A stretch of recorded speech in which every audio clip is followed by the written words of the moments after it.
මේ ශ්‍රී ලංකාවේ මධ්‍යම කඳුකර ප්‍රදේශයේ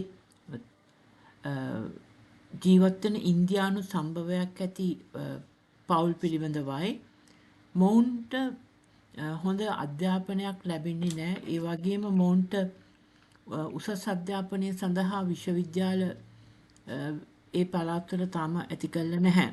මේ හින්දා ගොඩක් වෙලාවට සිදුවෙන්නේ එම පවුල්වල දරුවන් කොළඹ රැකියාවල් වලට එනවා, ගෙවල් වල වැඩ කරන අය හැටියටත් හෝටල් වල වැඩ කරන්නත් ඔවුන් පෙළඹෙනවා.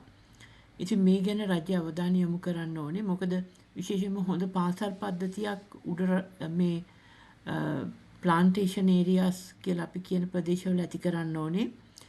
ඒ වගේම විශ්වවිද්‍යාලයක් ඇති කළ යුතුයි.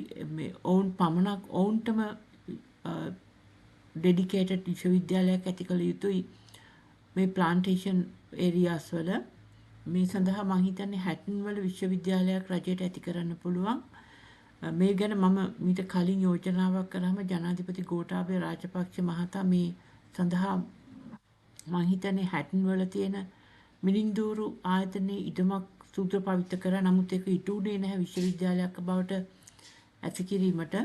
ඉතින් මම හිතන්නේ තාමත් මේ ඉන්දියානු සම්භවයක් ඇති දොස්තර කෙනෙක්, ඉංජිනේරුවෙක්, ඒ වගේම නීතිඥෙන්, ගණකාධිකරවරයෙක් ලංකාවේ බිහි වෙලා නැහැ.